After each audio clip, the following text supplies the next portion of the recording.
London 1802 by William Wordsworth, 1770 to the 23rd of April 1850.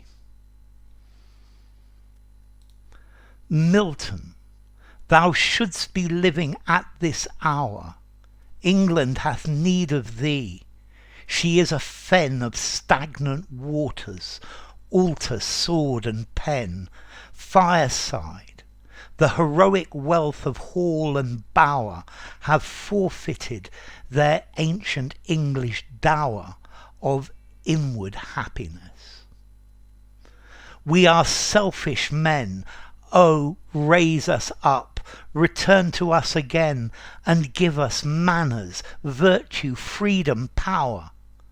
Thy soul was like a star and dwelt apart. Thou hadst a voice whose sound was like the sea, pure as the naked heavens, majestic, free. So didst thou travel on life's common way, in cheerful godliness, and yet thy heart the lowliest duties on herself did lay.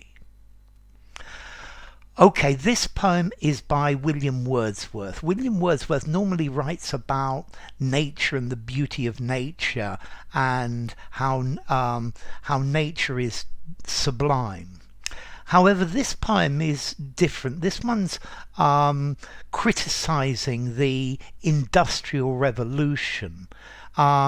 And it's criticising London as the centre of industrialisation.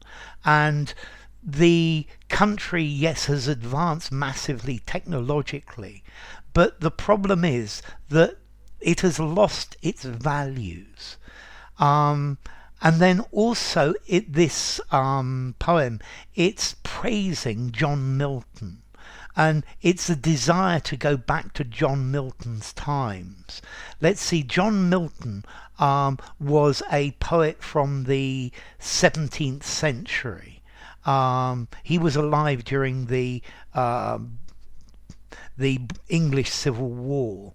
And he's wishing that Milton would come back and restore the values, the social and moral values that people had during the 17th century. I think also notice it's 1802, so when Wordsworth is now into the 19th century, and he's harking back and saying the world was a much, much better place when Milton was alive.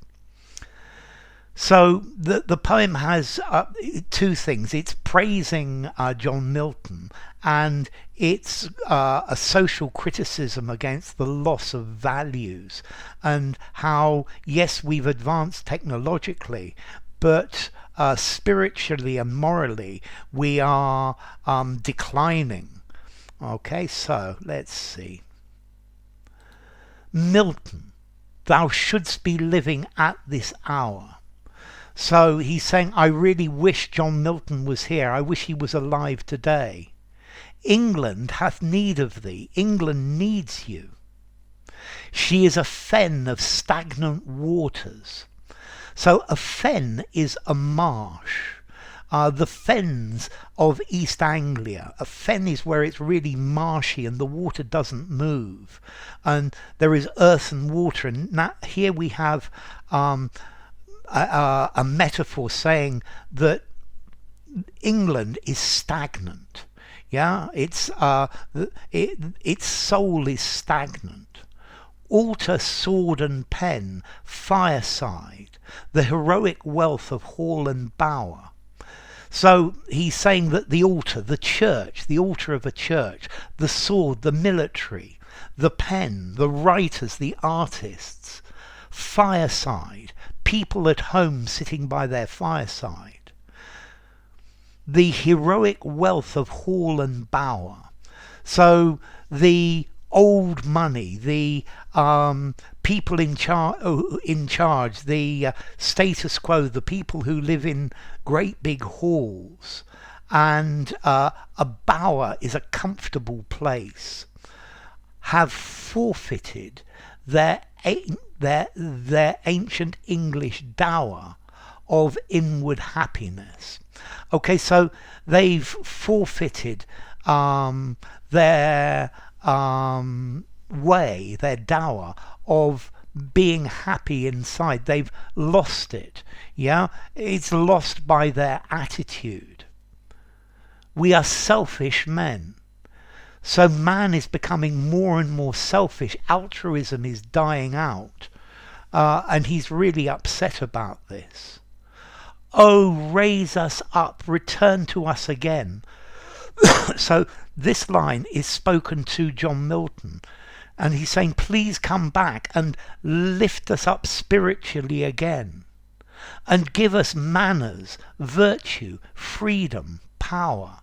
So teach people manners, how to be polite. Teach people to be virtuous, to be good. Teach people about freedom, because the Industrial Revolution is making people into slaves. Give us power, give us the spiritual power that we have before. Thy soul was like a star and dwelt apart. He's still talking to Milton. Your soul was like a star in the sky, in the firmament. And it was apart, it was different from other people. Thou hadst a voice whose sound was like the sea. Okay, so here he's saying, firstly, the basic simile, the sound of Milton's voice was similar to the sea. But this is talking about the sea being unstoppable. This is like King Canute telling the waves to go back and getting wet.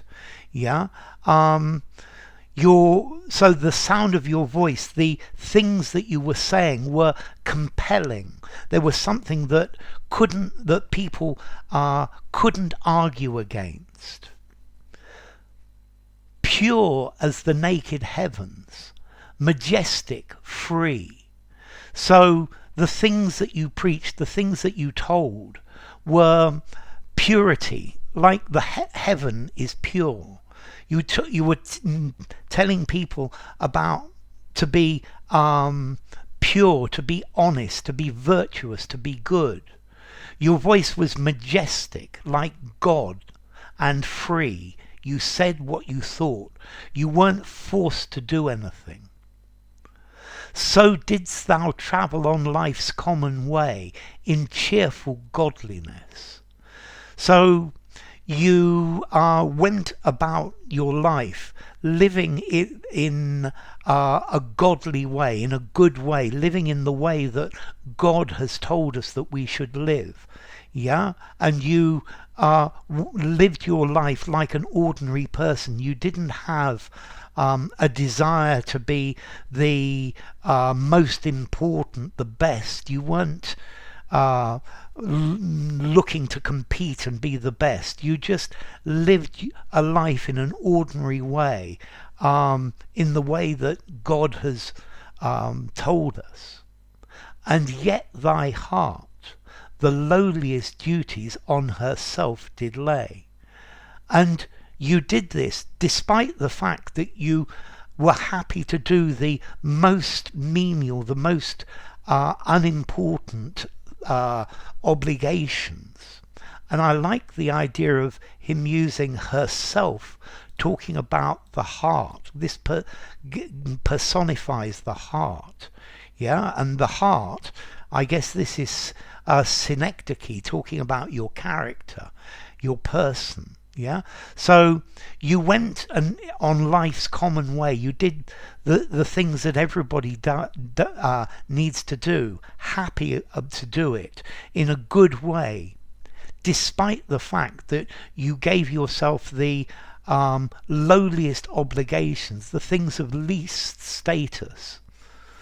So here he's praising Milton, but at the same time he's criticizing this, that effectively he's saying here that people, they don't want to be just ordinary like everyone else. They want to be better than everyone else, and they break God's natural law in order to be better than themselves, and they deserve only the most important duties. And this is his complaint about what is happening to London. What is technological progress has resulted in a loss of soul, in a loss of moral fibre, in a loss of spirit. So enough. If you enjoyed the video, give it a rating, subscribe to my channel, and I will see you soon. Bye for now. London 1802 by William Wordsworth.